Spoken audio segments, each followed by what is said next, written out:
apalagi kita laki-laki, egonya sangat tinggi. Kalau sudah merasa benar, maka sesalah-salahnya kita dicoba dibenarkan, dicari jalan keluar supaya dia benar, dicari argumen yang bisa membenarkan kesalahan itu.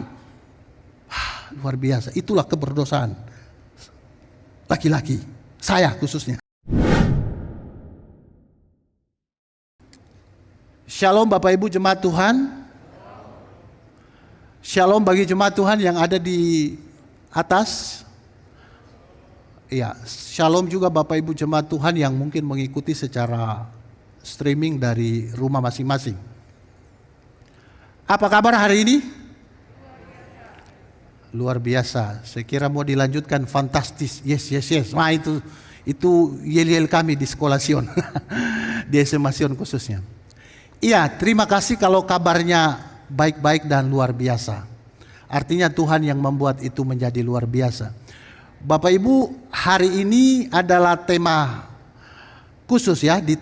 Saat sepanjang bulan ini kita bicara tentang keluarga ya. Tema-tema yang dibawakan adalah seputar tentang keluarga. Dan hari ini, minggu ini khususnya akan membahas tentang pernikahan. Makanya saya tampil hari ini seperti mau menikah. Bukan mau menikah lagi ya. Beda lagi itu Bapak Ibu. Nah, saya ingat-ingat waktu belajar tema ini, saya kepikiran saya mau coba pakai jas pernikahan saya supaya lebih mendalami begitu, supaya lebih dapat feel-nya, mengingat ini waktu saya menikah. Tapi apa boleh buat Bapak Ibu? Nah, Bapak Ibu sudah tahu jawabannya. Perut yang dulu tidak begini sekarang, berbeda Bapak Ibu. Maka jasnya tidak muat lagi, celananya tidak muat lagi. Tapi saya masih simpan itu. Karena itu pemberian jemaat Tuhan, saya simpan.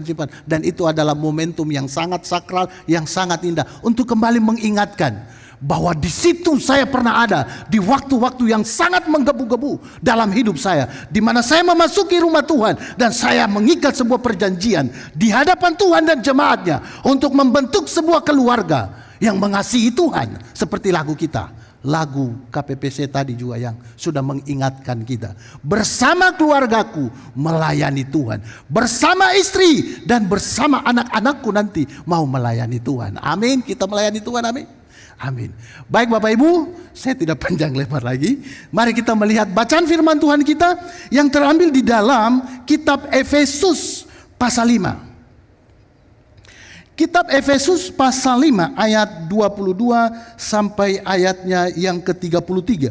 Saya rindu kita membaca bagian firman Tuhan ini secara bertanggap-tanggapan. Saya akan membaca ayat genap, ayat 22. Dan Bapak Ibu jemaat Tuhan, mari bantu saya membacakan ayat ganjil, ayat 23 dan seterusnya. Bapak Ibu jika sudah dapat, mari kita baca bersama-sama secara bertanggap-tanggapan.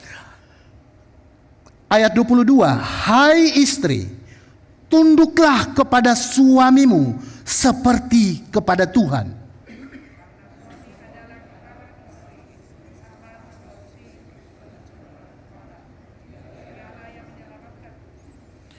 Karena itu sebagaimana jemaat tunduk kepada Kristus, demikian jugalah istri kepada suami dalam segala sesuatu.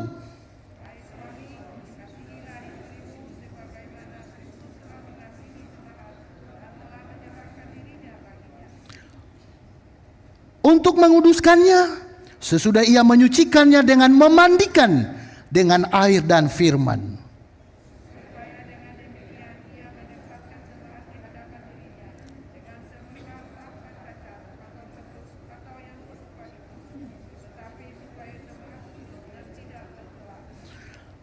Demikian juga suami harus mengasihi istrinya sama seperti tubuhnya sendiri. Siapa mengasihi istrinya, mengasihi dirinya sendiri.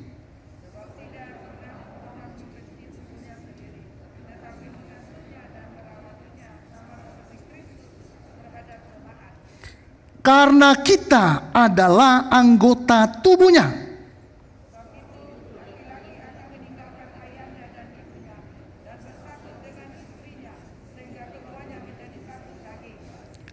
Rahasia ini besar, tetapi yang aku maksudkan ialah hubungan Kristus dengan jemaat sama-sama. Bagaimanapun juga bagi kamu masing-masing berlaku, kasihilah istrimu seperti dirimu sendiri dan hendaklah menghormati suami. Amin. Demikian jauh bacaan firman Tuhan. Yesus bersabda, berbahagialah mereka yang membaca dan melakukan firman Tuhan dalam keseharian hidupnya. Maranatha.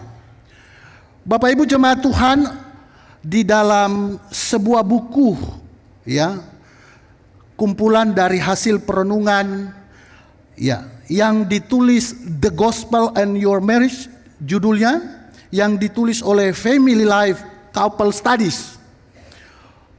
Mereka mengkategorikan bahwa kurang lebih ada 3 penyebab terjadinya ketidakharmonisan di dalam pernikahan. Apa itu? Yang pertama, Bapak Ibu jemaat Tuhan, yang pertama adalah ekspektasi yang tidak realistis. Ketika pasangan mengharapkan pernikahan untuk memenuhi semua kebutuhan emosional, kebahagiaan terus-menerus, atau perubahan total pada pasangan, maka kekecewaan pasti akan muncul ketika harapan tidak terpenuhi. Jadi ketika ekspektasi kita terhadap sebuah pernikahan itu terlalu tinggi atau tidak realistis, maka ini menjadi salah satu penyebab ketidakharmonisan di dalam rumah tangga. Kenapa Bapak Ibu jemaat Tuhan? Karena pada faktanya nanti ketika menjalani kehidupan rumah tangga, kehidupan pernikahan, maka ada banyak begitu pasangan yang kaget. Karena sangat berbeda waktu pacaran dan waktu menikah. Ada perbedaan yang signifikan di sana. Ya, beberapa waktu yang lalu ada siswa saya bertanya, ini yang sudah senior alumni, alumni. Dia tanya, Pak Sud, bagaimana menjalani sebuah kehidupan pacaran nanti sama waktu menikah? Saya mau persiapkan diri sejak sekarang. Anak-anakku sulit untuk memberikan rumusan itu. Sulit Bapak Ibu. Kenapa saya bilang sulit? Kenapa? Karena Anda belum ada di sebuah pernikahan. Karena nanti ada banyak surprise di sana. Nah, oleh karena itu saya cuma mau bilang, jangan terlalu tinggi ekspektasimu terhadap sebuah pernikahan. Iya, tidak berarti tidak punya tujuan, bukan. Tetapi jangan terlalu berangan-angan bahwa nanti kalau saya menikah saya akan bahagia. Saya akan terus-menerus hidup di dalam sukacita. Kenapa? Karena saya telah memilih pasangan yang begitu cantik, ya. Saya telah memilih pasangan yang begitu baik. Saya melihat di dalam perjalanan masa pacaran, ini luar biasa. Dia baik sekali pasanganku. Jangan dulu, karena nanti waktu menikah itu akan ada surprise. Karena di sana nanti tidak ada lagi topeng, di sana lagi wujud aslinya akan kelihatan. Maka saya ingatkan memang, karena saya takut, nanti menikah itu akan bahagia kalau kita sesuai dengan apa yang kita inginkan, orang-orang yang kita memilih pasangan yang betul-betul kita doakan dan gumulkan dan seterusnya. Maka nanti akan mendapatkan pernikahan yang bahagia atau harmonis. Nah, Bapak Ibu jemaat kekasih Tuhan, karena benar di dalam perjalanan pernikahan saya secara pribadi melihat, wow, luar biasa Bapak Ibu. Ya, luar biasanya apa? Karena saya tidak pernah bayangkan. Padahal saya sudah pikir-pikir dulu, kalau saya menikah dengan istriku ini pasti saya bahagia sekali. Saya akan mencoba menjadi suami yang baik, papa yang baik. Saya tidak akan berkata kasar, saya tidak akan melukai istri saya. Saya belajar firman Tuhan. Bapak Ibu, saya sedikit flashback. Waktu saya pacaran itu seperti orang mau menikah. Waktu saya tembak istri saya itu, saya tembak di Menara Doa. Di kampus. Lalu kemudian setelah dia terima saya, kami berlutut di hadapan Tuhan. Buka Alkitab. Saya masih ingat ayatnya itu. Yohanes 15 ayat 16. Bukan kamu yang memilih aku, tapi akulah yang memilih kamu. Dan aku yang menetapkan kamu, supaya kamu pergi dan menghasilkan buah. Hendaklah buahmu itu tetap, supaya apa yang kamu minta kepada Bapa dalam namaku, diberikannya kepadamu. Nah, ayat itu menjadi pegangan kami. Jadi bukan kita ya yang pilih Tuhan. Tuhan yang memilih kita dan menyatukan kita. Saya interpretasikan seperti itu. Tapi Bapak Ibu jemaat Tuhan, singkat kata, dalam pernikahan sangat-sangat berbeda. Nah, nanti kita lanjut. Bapak Ibu, yang kedua, apa yang menjadi penyebab yang kedua terjadinya ketidakharmonisan di dalam rumah tangga? Ya, di dalam buku itu dikatakan begini: idolasisasi pasangan dalam pernikahan. Mengidolakan pasangan atau pernikahan itu sendiri. Apa dikatakan? Ketika seseorang menempatkan pasangan atau pernikahannya sebagai pusat dari hidup mereka, menggantikan posisi Tuhan, mereka akan merasakan kecewa dan hampa saat pasangan atau pernikahan tidak memenuhi harapan-harapan mereka. Jadi Bapak Ibu, tidak sedikit pasangan muda-mudi itu sangat mengagumi pasangannya dalam dalam pacaran. Oh, dia cantik sekali, Pak. Dia baik, dia melayani Tuhan. Ya. Lalu kemudian dia mencoba untuk menggambarkan, oh pasangannya pasangan luar biasa. Jadi secara tidak sadar ada bahaya di sana. Apa itu bahayanya? Adalah ketika menempatkan posisi pasangan kita, ya, pasangan kita itu sudah di atas daripada Tuhan, ya, idolasasi, ya, mengidolakan. Terlalu berlebihan, bahkan juga ada yang terlalu mengidolakan bukan hanya pasangan, tetapi pernikahan itu sendiri, keluarga itu sendiri. Jadi standar dia itu aku dan dia, aku dan kamu, bukan lagi standar Tuhan yang dipakai. Jadi ketika ada sebuah masalah yang terjadi, maka akan ada persoalan di sana. Idolanya akan menjadi kebencian bagi dia. Kenapa? Karena memang faktanya adalah tidak bisa kita mengidolakan Tuhan.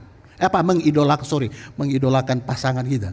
Karena dia manusia. Artinya dia punya kelemahan dan kekurangan. Nah, Bapak Ibu, dengan cepat. Yang ketiga, apa sih yang menjadi penyebab ketidakharmonisan di dalam sebuah pernikahan? Yang ketiga adalah pemahaman tentang tujuan pernikahan. Pernikahan yang didasarkan pada tujuan duniawi seperti pemenuhan diri atau pencapaian status sosial cenderung rapuh dan rentan terhadap konflik. Bapak Ibu, mungkin sebulan yang lalu saya didatangi oleh alumni kami yang sudah mau masuk ke dalam pernikahan. Lalu kemudian di dalam perbincang-bincangan dengan saya, lalu dia berkata, Pak, kan biasa guru ketemu alumninya, mantan siswanya. Bagaimana kabarmu, apa kerjaanmu dan seterusnya. Lalu biasanya pertanyaan terakhir adalah, bagaimana, apakah sudah menikah atau mau menikah? Dia bilang, saya belum menikah, baru mau menikah. Bulan September, bulan depan. Oke. Lalu kemudian karena saya bahas pernikahan, maka dia mulailah bertanya-tanya tentang pernikahan. Nah, kemudian saya jawab. Lalu kemudian ada pertanyaan yang sangat mengganggu saya. Pak Sud, bagaimana kalau calon saya sikapnya begini dan calon mertua saya begini? Dia jelaskan, intinya begini Bapak Ibu. Ternyata mereka mau menikah itu karena kemauan orang tua. Jadi calon mama mertua itu mau cepat-cepat menikahkan anaknya ini karena anak satu-satu. Anak laki, jadi alumni kami itu perempuan. Anak satu-satu di tengah keluarga itu, yang saya dengar-dengar juga itu akan menjadi penerus keluarga karena bukan anak, bukan anak kandung. Jadi diadopsi lalu kemudian dan seterusnya. Nah, jadi melihat kondisi papa, maaf ya Bapak Ibu, sudah sakit. Ya, ada sakit-sakit, lalu kemudian mamanya ini bertindak dengan cepat. Dia tahu, oh ini anak saya sudah pacaran, lalu dia pergi melamar tanpa diberitahukan oleh mereka yang bersangkutan. Lalu kemudian anehnya lagi, jadi semua dia urus. Begini-begini, nanti kamu baju sampai hal yang baju pengantinmu nanti akan begini. Ya, nanti kalau waktu kamu masuk ke dalam gereja, lalu saya dengan teman-teman teman-teman apa itu istilahnya, yang bukan dance, kayak teman-teman olahraganya dia ya, AI ini. Nanti kami akan menari, kamu lewat di depan. Saya bilang, yang mau menikah siapa? Yang mau menikah mamanya atau anaknya. Nah kemudian singkat kata, iya masih ada yang perlu kami komunikasikan, tapi saya tidak dikasih kesempatan. Singkat kata Bapak Ibu, saya bilang, anakku, pertanyakan kembali nak, tujuan menikah apa? Karena bukan, kita menikah itu bukan tujuan kita, tapi tujuan Tuhan bagi kita. Lalu Bapak Ibu, apa yang terjadi? Singkat kata, setelah melihat tujuan pernikahan, dia renung-renungkan. Beberapa waktu lalu dia telepon saya, Pak Sud, batal menikah. Tuhan. Padahal saya usulkan bukan untuk batal menikah. Nah, pelajari kembali apa tujuanmu menikah. Apa motivasimu menikah. Kenapa? Karena kalau salah tujuan, salah menentukan pasangan itu, akan kamu menyesal seumur hidupmu. Nah. Karena memilih pasangan itu hanya sekali. Ya. Jadi satu kali salah memilih, maka seumur hidup kamu akan salah. Oke, dia dengar kata-kata itu, daripada saya memilih Pak. Karena saya lihat sudah, karena memang kalau dilihat dari masalahnya, waduh bahaya memang. Saya bilang hati-hati nak. Karena berbeda itu waktu pacaran dengan menikah. Lalu kemudian betul dia batal. Saya doakan semoga kamu dapat pasangan yang baik. Oke, jadi kalau salah tujuan menikah, maka bisa menyebabkan ketidakharmonisan dalam pernikahan. Nah Bapak Ibu, kalau begitu kita masuk di dalam perenungan firman Tuhan tentang pernikahan. Apa makna dan tujuan Allah mempersatukan laki-laki dan perempuan di dalam pernikahan? Bapak Ibu jemaat kekasih Tuhan, mari kita kembali kepada teks. Ya. Saya mulai dari ayat 32, dikatakan begini, ayat 31 dikatakan begini, sebab itu laki-laki akan meninggalkan ayahnya dan ibunya dan bersatu dengan istrinya, sehingga keduanya itu menjadi satu daging. Maka Bapak Ibu, konteks atau ayat ini dikutip oleh Paulus itu dari perjanjian lama, dari Kejadian pasal 2, yang mana di dalam pasal 2 itu dikatakan di ayat 18 kalau saya tidak salah, sama ya, sebab itu laki-laki akan meninggalkan dan ibunya dan seterusnya. Lalu kemudian konteksnya ayat itu di dalam ayat 18, ayat 24 dari Kejadian pasal 2 yang sama bunyinya dari dengan Efesus 5 ayat 31. Sebelum ayat itu muncul kata begini di dalam Kejadian pasal 2 18. Tuhan Allah berfirman, tidak baik kalau manusia itu seorang diri saja. Aku akan menjadikan penolong baginya yang sepadan dengan dia. Jadi ada kata aku menjadikan. Tidak baik kalau manusia seorang diri. Saya kira ini juga sudah menjadi pemahaman kita bersama. Kita orang percaya sudah sangat lazim dengan kalimat ini. Tidak baik kalau manusia itu seorang diri. Artinya saya mau ingatkan hanyalah bahwa, ingat Bapak Ibu bahwa pernikahan itu adalah digagas oleh Allah sendiri. Pernikahan itu adalah dibentuk oleh Allah sendiri. Jadi bukan karena saya semata-mata suka sama kamu, kita membentuk sebuah ikatan pernikahan, lalu kemudian seperti kontrak biasa, kontrak manusia, kontrak sosial. Jadi ketika sudah tidak terjadi kecocokan, tidak saling menguntungkan, kita bisa selesaikan kontrak itu. Kita bisa putus, kita bisa selesaikan pernikahan kita. Tidak Bapak Ibu. Yang perlu kita tanamkan atau kita refresh kembali ingat-ingatan kita bahwa yang menggagas atau menciptakan pernikahan itu adalah Tuhan itu sendiri, bukan kita, bukan manusia. Maka Bapak Ibu, di dalam perjalanan pernikahan kita harus selalu mengingat, oh saya mempertemukan dengan kamu pasanganku, kita menikah, membentuk satu keluarga, sekarang punya anak, mungkin juga sudah punya cucu, cicit, atau mungkin belum punya anak bagi yang baru menikah. Ingat bahwa bukan kita, tapi Tuhan yang membentuk rumah tangga kita. Amin Bapak Ibu. Jadi sehingga ketika ada persoalan, ada ketidakcocokan, kita tidak bisa batalkan atau kita pergi cari yang lain. Itu tidak boleh. Kenapa? Karena Tuhan yang membentuk itu. Kalau Tuhan yang membentuk artinya kita akan berurusan dengan Tuhan. Jangan diapa-apakan itu. Karena itu kehendak Tuhan, harus dijaga, dirawatnya, diperjuangkan sampai titik darah terakhir. Ya, saya selalu kasih tahu siswa, ada satu lagu ini, lagu anak muda sekarang. Ya. Saya selalu nyanyikan. Mati-mati aku membelamu di depan mereka. Walau sakit hati, ku percaya kau beda dari lainnya. Bagus suaranya? Maksudnya begini Bapak Ibu. Jadi ini cerita pasangan yang sedang jatuh cinta, pasangan yang memperjuangkan pacarnya di depan calon mertua, di depan orang-orang, bahwa saya berjuang. Tapi pacarnya itu terus-menerus mengkhianati. Habis-habis aku dibuatnya, sayang ini tetap sama. Maksudnya dia berulang kali jatuh, melanggar dan melanggar. Sayang ini tetap sama. Makanya ditutup lagu itu dengan kalimat yang tidak enak. Tuhan, dia bertanya, Tuhan, ini cinta atau bodoh? Tuhan, ini cinta atau bla bla. Nah, ini cerita-cerita orang yang pacaran, ya, yang memperjuangkan pacarnya. Di satu sisi ada yang tidak setia, tapi dia terus berjuang. Saya melihat dari satu sisi yang menyanyikan lagu itu, idenya betul, luar biasa nih. Mati-matian aku memperjuangkannya. Maka Bapak Ibu jemaat kekasih Tuhan, saya mau bawa lagu itu ke dalam perenungan kita. Maksud saya adalah bahwa kalau kita sadar bahwa pernikahan itu dibentuk, digagas oleh Tuhan itu sendiri, maka apapun pergumulan yang kita hadapi, persoalan kita hadapi dalam pernikahan itu, maka mari kita perjuangkan mati-matian. Iya, coba yang duduk dengan pasangan di kiri kanan, bisa nggak dipegang tangannya? Mati-mati aku membela. Kenapa? Karena bukan persoalan saya tidak enak, kamu tidak enak dan situ, tetapi persoalan apa kata Tuhan tentang kita, apa tentang isi hati Tuhan bagi kita. Bapak Ibu jemaat kekasih Tuhan, mari saya mengajak kita pada pagi hari ini kembali melihat, mengingat bahwa ingat, kita bersatu. Katakan kepada pasangan, maksud saya, pernikahan kita terjadi karena Tuhan yang menggagas dan Tuhan yang membentuk itu.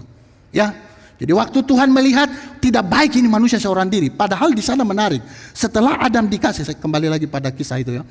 Adam waktu diberi mandat oleh Tuhan untuk menamai semua binatang ya di dalam bumi ini. Lalu kemudian setelah semua dilakukan, Tuhan melihat bahwa tidak baik ini, tidak bisa. Hanya seorang diri. Saya ingat ada satu hamba Tuhan menjabarkan ini luar biasa. Dia bilang begini, waktu Tuhan menciptakan Hawa, Adam itu belum jatuh dalam dosa. Karena itu pasal 2, kejatuhan itu di pasal 3. Artinya bahwa karena belum ada dosa di sana, artinya hubungan antara Adam dan Tuhan itu sangat harmonis, sangat indah, sangat menyenangkan. Ya. Dan kemudian ada kepuasan tentu, pasti ada kepuasan bagi sang Adam. Kenapa? Karena belum ada dosa di sana. Tetapi pada saat yang sama ini, ketika Adam begitu senang dalam relasi yang indah dengan Tuhan, Tuhan melihat, tidak baik kalau dia hanya sendiri. Harus diciptakan manusia lain, yaitu perempuan, ya, yang disebut dengan penolong, ya. Penolong di dalam bahasa Ibrani itu Ezer. Ya, Ezer itu artinya itu seperti bantuan, kata itu biasa dipakai untuk bantuan militer, ya, bantuan militer, kekuatan yang besar untuk membantu orang yang dibantu supaya kuat dan bahkan memenangkan pertempuran. Nah, Bapak Ibu jemaat kekasih Tuhan, kata Ezer itu atau yang diterjemahkan sebagai Hawa, perempuan, itu adalah penolong. Bukan pembantu ya, kalau bahasa Indonesianya yang itu, penolong yang sepadan, yang akan menolong pasangannya di dalam menjalani kehidupan. Saya kembali lagi tadi sedikit penjelasan bahwa ketika Adam ini berhubungan harmonis dengan Tuhan, ada kepuasan di sana, tapi Tuhan masih melihat ada satu hal yang belum cocok. Ada satu hal yang belum pas, harus ditambah lagi satu, harus ada pasangannya. Padahal harusnya dia sudah puas. Kenapa? Karena relasinya dengan Tuhan sudah selesai, sudah harmonis, belum jatuh dalam dosa. Tapi itulah Tuhan yang luar biasa. Tuhan mengerti, Tuhan begitu-begitu, Tuhan yang rendah hati, memberikan sebuah menciptakan sebuah pasangan. Ya, jadi selain Adam itu hanya berelasi dengan Tuhan, tapi Tuhan mau Adam itu juga berelasi secara sosial, khususnya secara pernikahan. Jadi ini luar biasa. Saya renung-renung, iya betul ya. Apa sih yang dibutuhkan Adam lagi ketika kita sudah dengan Tuhan secara harmonis? Apalagi yang kita cari ketika hubungan kita dengan Tuhan itu sudah sangat indah. Tetapi Tuhan melihat masih kurang, harus berelasi, maka diciptakanlah Hawa, penolong yang sepadan bagi dia. Jadi Bapak Ibu jemaat kekasih Tuhan, para kaum laki-laki, para kaum bapak, kaum pria, mari kita mencoba merenungkan akan ini, bahwa Tuhan membawa Tuhan menciptakan pasangan kita, istri kita, atau calon istri bagi yang mau menikah. Itu Tuhan yang ciptakan untuk kita berelasi dengan baik. Tuhan yang menggagas, Tuhan yang akan membentuk pernikahan ini. Bapak Ibu jemaat kekasih Tuhan, pernikahan digagas dan dibentuk oleh Allah sendiri. Yang kedua, menjadi perenungan kita bersama adalah di dalam ayatnya yang ke-22 sampai 33 secara keseluruhan. Di situ Alkitab mau mengajarkan kepada kita bahwa keluarga atau pernikahan itu adalah diciptakan untuk apa? Untuk mencerminkan hubungan Kristus dengan gerejanya atau jemaatnya. Jadi singkat kata Bapak Ibu, di dalam ayat 22 dan 25 dikatakan begini. Hai istri, tunduklah kepada suamimu seperti kepada Tuhan. Ayat 25 dikatakan, hai suami, kasihilah istrimu sebagaimana Kristus telah mengasihi jemaat dan telah menyerahkan dirinya bagimu. Jadi menarik Bapak Ibu ya. Tuhan memakai analogi pernikahan atau memakai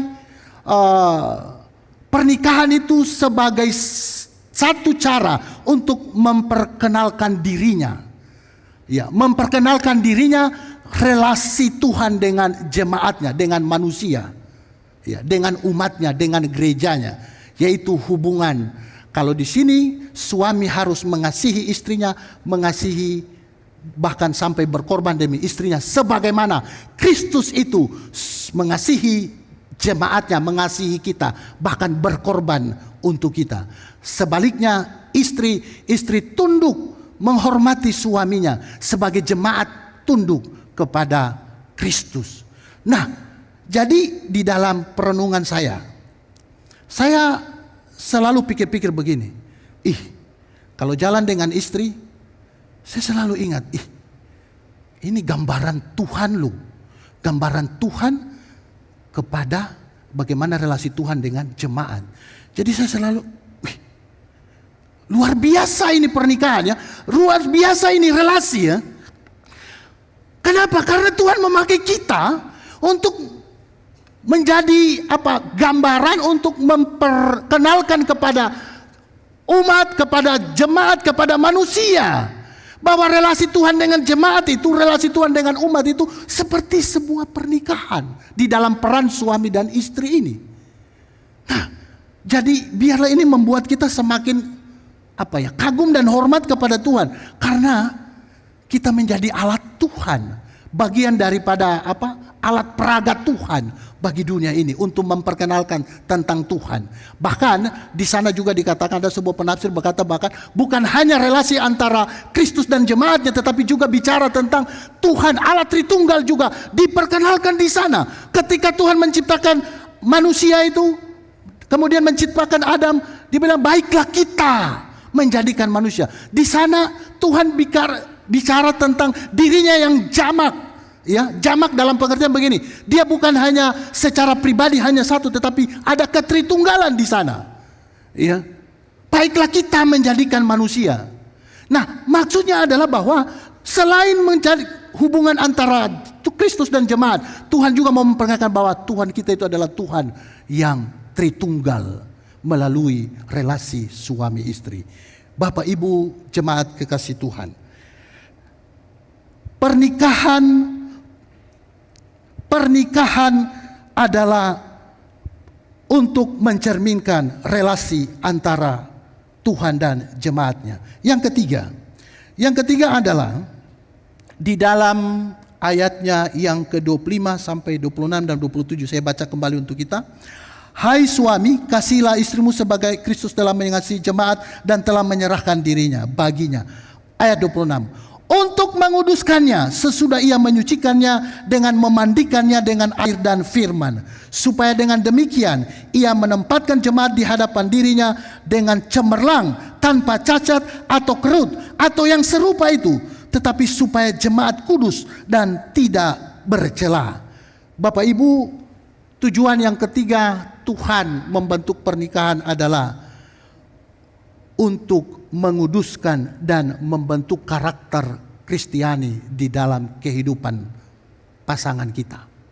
Jadi suami dan istri di dalam pernikahan kita harusnya bertumbuh bersama di dalam pengenalan yang benar akan Tuhan. Melalui apa? Melalui keseharian hidup kita di dalam konflik yang pasti terjadi di dalam relasi itu. Karena dalam pernikahan konflik tidak bisa dihindari.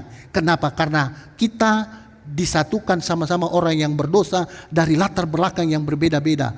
Dan pasti ada ketidakcocokan di sana, tetapi Tuhan yang akan membantu dan menolong untuk kita bisa terus saling menguduskan satu dengan yang lain, selalu mengasah satu dengan yang lain, supaya di sana terjadi kesabaran, apalagi kasih kita betul-betul diuji, kekudusan, kesucian hidup kita terus diperjuangkan di hadapan Tuhan, supaya semakin hari semakin bertumbuh dan mencerminkan kehidupan Kristiani di dalam hidup kita. Bapak Ibu,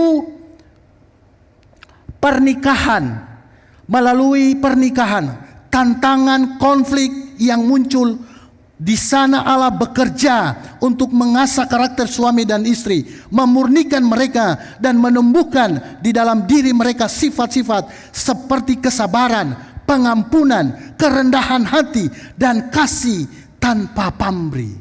Bapak Ibu, bagaimana caranya kasih kita itu bertumbuh? Bagaimana kesabaran kita harus diuji oleh orang yang paling dekat? Ya, yang paling dekat itu adalah suami atau istri atau bahkan anak kita. Karena apa Bapak Ibu? Orang yang paling berpotensi untuk menyakitkan kita sesakit-sakitnya adalah orang yang paling dekat dengan kita. Siapa itu? Pasangan kita. Jangan dulu bicara orang lain. Bicara pasangan. Kenapa? Karena setiap hari kita dengan dia. Setiap hari kita berjuang dengan dia. Kita sudah tahu semua seluk-beluk tentang dia.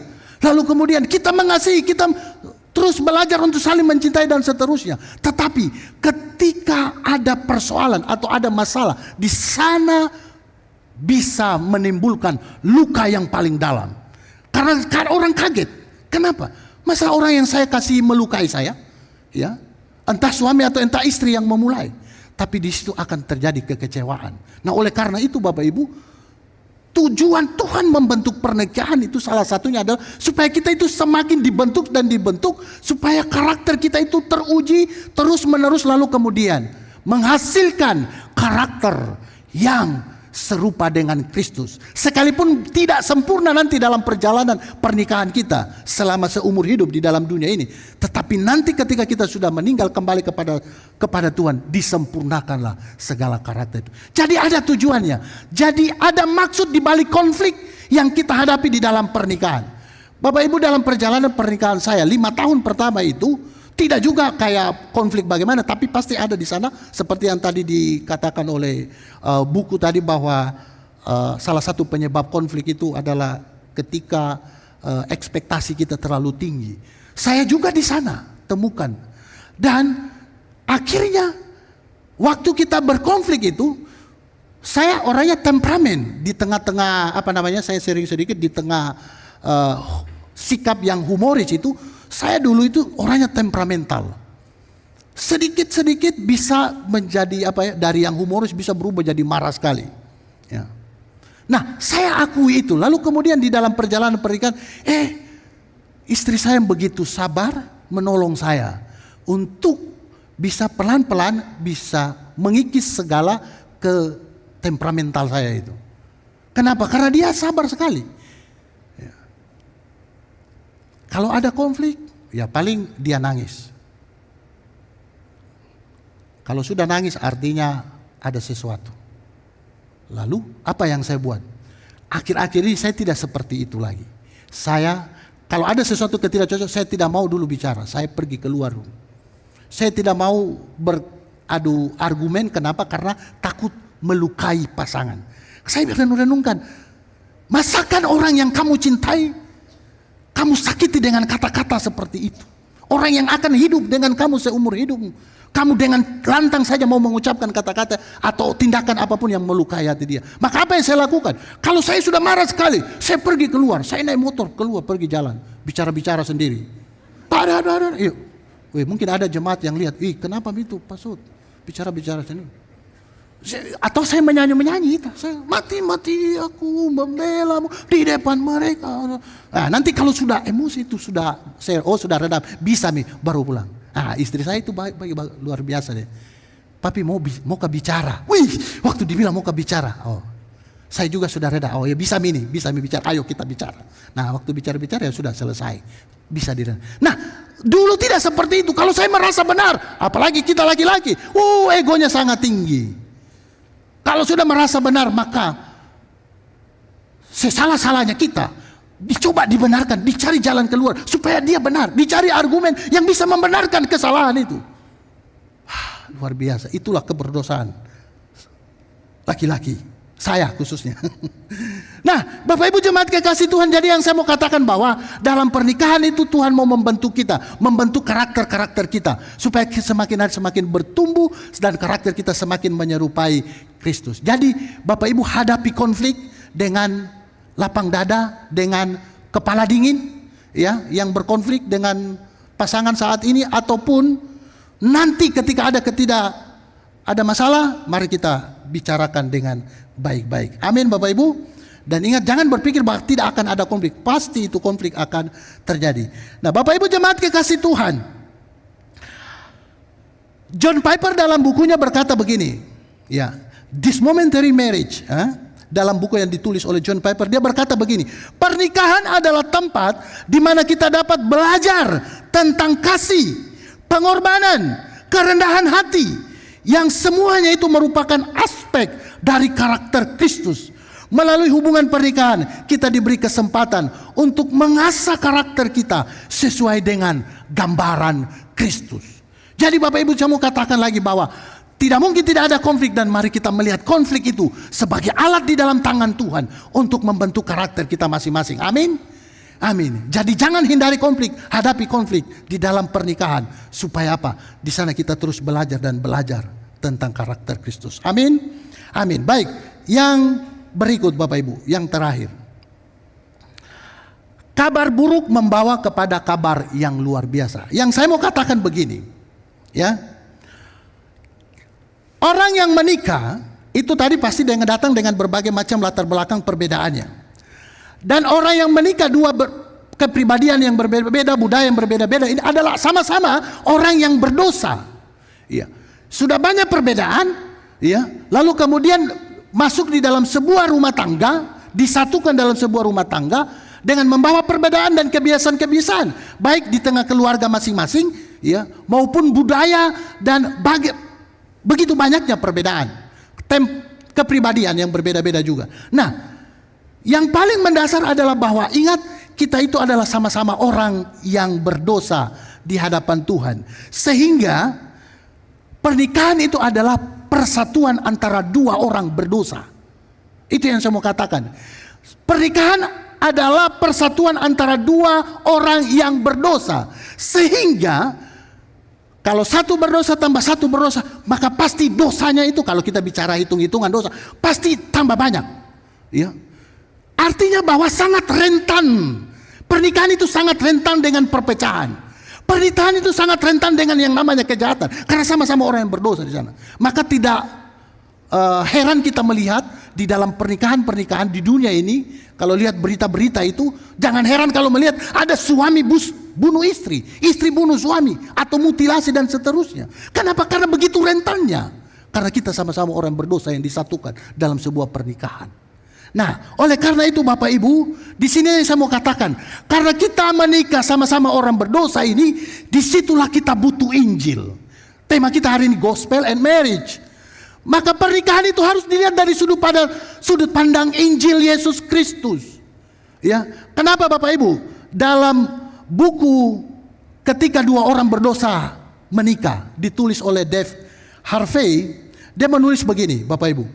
Melalui Injil, kita memahami bahwa meski sudah diselamatkan, kita tetap orang berdosa. Melalui Injil, kita menerima kuasa untuk menolak dosa. Pemahaman yang akurat dan penerapan yang terus-menerus akan Injil adalah kehidupan orang percaya. Jadi Bapak Ibu, kita harus mendasari, melihat, bahkan menjalani pernikahan itu berdasarkan sudut pandang Injil Yesus Kristus. Orang yang berdosa ketemu orang berdosa, bersatu, maka orang berdosa-dosa ini rentan dengan berbagai macam konflik yang ada. Nah, kita butuh Injil, penolong untuk bisa menyelesaikan pernikahan ini.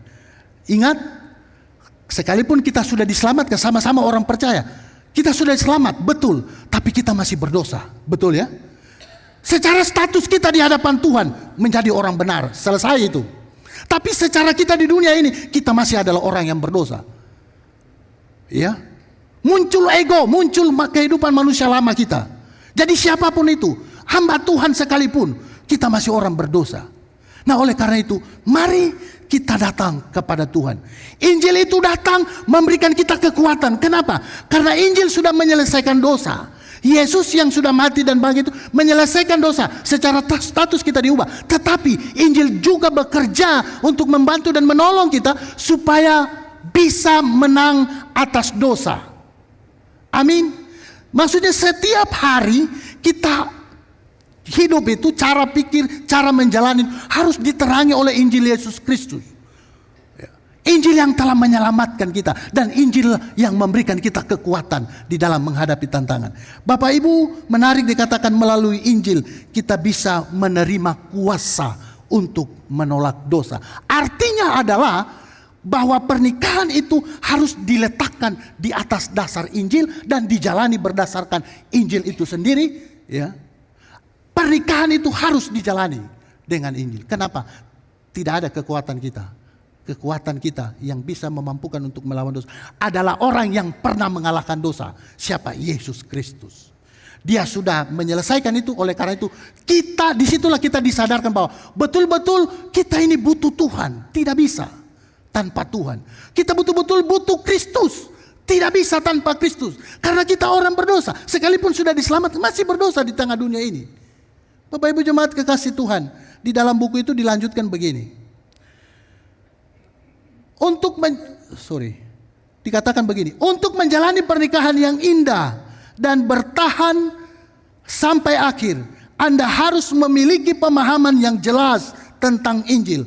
Tanpa itu, Anda tidak bisa melihat Allah, diri Anda, atau pernikahan Anda sebagaimana seharusnya. Ya. Injil adalah mata air yang tidak pernah kering dari kasih karunia Allah di dalam pernikahan kita. Jadi dengan kata lain Bapak Ibu, saya mau katakan adalah mari kita betul-betul bergantung sepenuhnya di dalam anugerah Tuhan melalui Yesus Kristus, Injil yang hidup itu, yang telah melepaskan dan membebaskan kita dari ikatan dosa dan memberikan kita kuasa untuk menjalani sebuah kehidupan untuk melawan dosa. Bapak Ibu jemaat kekasih Tuhan, ayat terakhir yang ayat di dalam kitab Hosea pasal 3 ayat 1 sampai 3, saya rindu membacakan untuk kita. Dia katakan begini, berfirmanlah Tuhan kepadaku, pergilah lagi, cintailah perempuan yang suka bersundal dan berzina, seperti Tuhan juga mencintai orang Israel, sekalipun mereka berpaling kepada allah-allah lain dan menyukai kue kismis. Lalu aku membeli dia bagiku dengan bayaran 15 sikal perak dan 1,5 homer jelai. Aku berkata kepadanya, lama engkau harus diam padaku, jangan bersundal dan jangan menjadi kepunyaan seorang laki-laki, dan aku pun akan berlaku demikian kepadamu. Bapak Ibu, saya jelaskan sedikit singkat. Jadi di dalam kisah Hosea Gomer itu adalah istri Hosea, tapi Gomer itu punya latar belakang adalah seorang, maaf kata, pelacur. Tuhan berfirman, cari itu Gomer, peristrikan dia. Nah, dicari di tempat, maaf kata, di pelacuran. Lalu dinikahkan dia. Setelah dia menikah, Gomer berselingkuh, pergi lagi ke tempat pelacuran. Dia hidup lagi di sana dengan laki-laki lain. Dia menjual diri di sana, menjajakan dirinya di sana.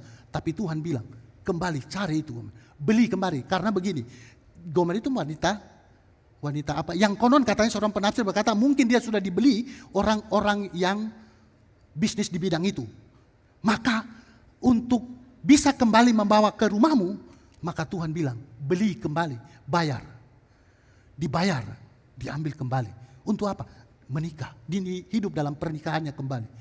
Bapak Ibu, yang saya mau katakan begini, Tuhan itu, maksudnya relasi kita dengan Tuhan itu di dalam Alkitab itu digambarkan bahwa Tuhan itu sebagai mempelai laki-laki dan kita itu adalah mempelai perempuan.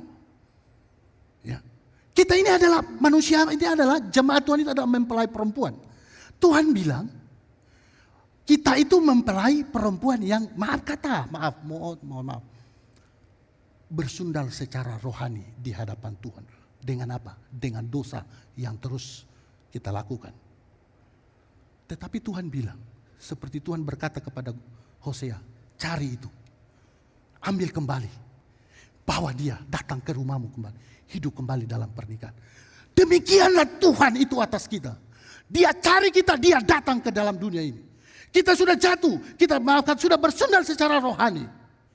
Kita sudah melakukan dosa-dosa yang begitu luar biasa. Bahkan dalam pernikahan kita melakukan dosa yang luar biasa. Tapi Tuhan mengingatkan kita pada pagi hari. Dia datang cari kita. Dia pungut kita di tempat-tempat, pelacuran. Dia bawa kembali. Lalu hidup di dalam pernikahan yang kudus suci di hadapan Tuhan. Luar biasa Bapak Ibu. Inilah Injil Yesus Kristus. Menyelamatkan pernikahan. Menyelamatkan kita yang berdosa. Dosa-dosa di dalam pernikahan kita. Dosa-dosa bahkan sebelum menikah. Tuhan angkat. Dia bawa kita. Dia beli kita dengan harga yang begitu mahal. Harganya itu sudah jelas. Seharga nyawa di atas kayu salib. Ada orang berkata, berapakah harga dirimu? Berapa harga dirimu? Tuhan menjawab, harga diri kita seharga diriku yang telah dikorbankan di atas salib. Ada seorang teolog berkata, jika di dunia ini hanya ada satu orang berdosa, jika di dunia ini hanya ada satu orang berdosa, maka Tuhan akan tetap turun datang ke dalam dunia, mencari orang berdosa itu untuk menyelesaikan dosa itu.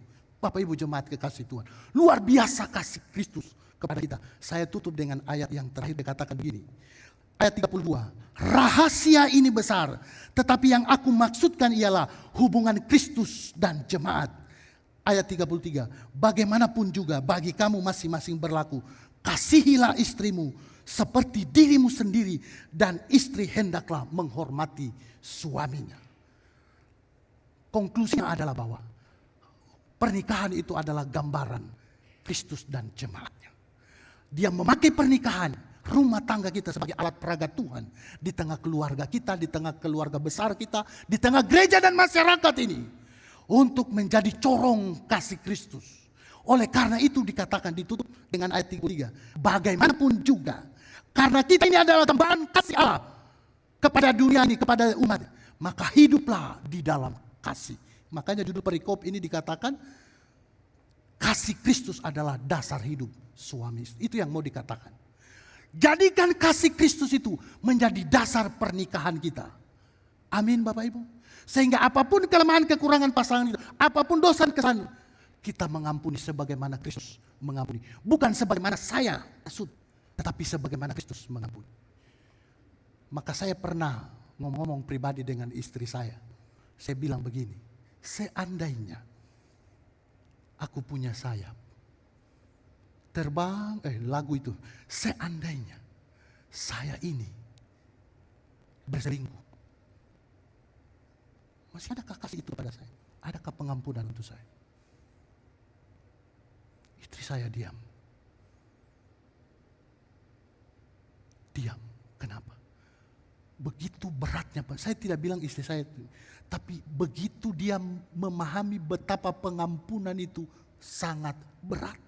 Tidak gampang diucapkan, sulit dilakukan dalam pernikahan. Tapi yang saya mau ingatkan kepada kita bahwa seberat apapun pengampunan untuk pasanganmu, Tuhan sudah kerjakan pengampunan itu. Dia tidak hanya berfirman, tapi dia melakukan. Dia lakukan. Untuk apa? Memulihkan hubungan pernikahan. Demikian juga kita Bapak Ibu. Adakah di antara kita pernikahan kita di dalam goncangan iman? Konflik yang begitu berkepanjangan. Sulit untuk memaafkan, mengampuni. Tuhan mengingat kita pada hari. Ingat, kita representasi Tuhan. Kristus dan jemaatnya. Oleh karena itu, karena Kristus sudah datang dan sudah mati, sudah lakukan itu, maka demikian juga hendaknya kita saling mengampuni dan menerima apa adanya pasangan kita. Amin. Amin. Bapak Ibu, terakhir, sebagai bentuk aplikasi dari firman Tuhan hari ini, ada proyek hidup yang harus kita lakukan. Masukan saya adalah, kisah ini ditutup dengan hiduplah di dalam kasih, dalam suami istri. Maka, saya dibantu oleh Tim Keller dalam bukunya Find God, menemukan Tuhan di dalam pernikahan. Dia memberikan solusi-solusi praktis dalam kehidupan kita sehari-hari. Dia katakan begini, untuk merawat pernikahan kita di dalam Injil Yesus Kristus, kita lakukan apa? Setiap hari mari dengan pasangan, kita lakukan cross check satu dengan yang lain. Apa yang menjadi? Kalau ada kemarahan, selesaikan di hari itu. Firman Tuhan berkata di bagian lain, janganlah matahari terbenam sebelum padam amarahmu. Jadi tidak kebetulan firman itu diberikan dalam pernikahan, kita lakukan itu. Nah Bapak Ibu, saya mengajak kita, waktu di rumah, nanti malam mungkin, atau sebentar pulang, coba bertanya, ada keganjilan dalam hati?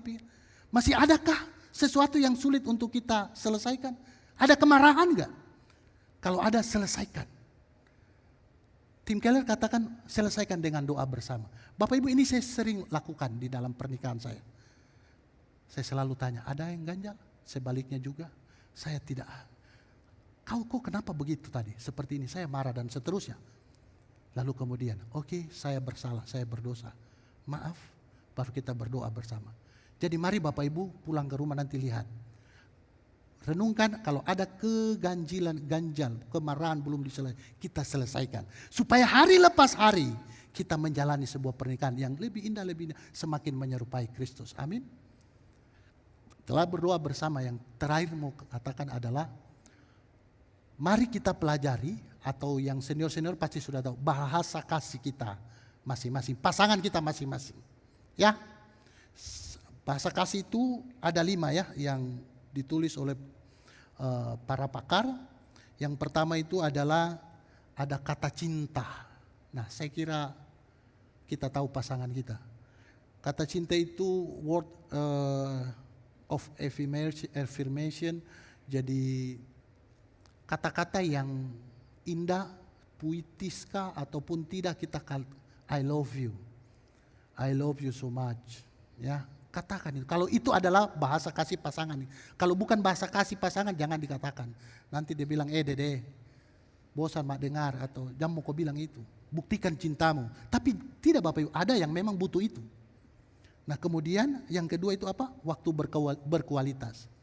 Nah istri saya itu. Ada waktu kah? Ada waktu sedikit kah? Nah, jadi saya berusaha untuk kasih waktu. Sebelum tidur biasa ngobrol-ngobrol dulu. Dia senang, dia merasa dicintai. Padahal banyak dosaku. Tapi cukup itu bagi dia. Kenapa? Kan begitulah cara merawat pernikahan. Ya, waktu berkualitas. Yang ketiga, menerima hadiah. Nah ini, saya bilang kalau istriku, kalau kamu bahasa kasih mau menerima hadiah, jadi proses lagi, pelajari lagi.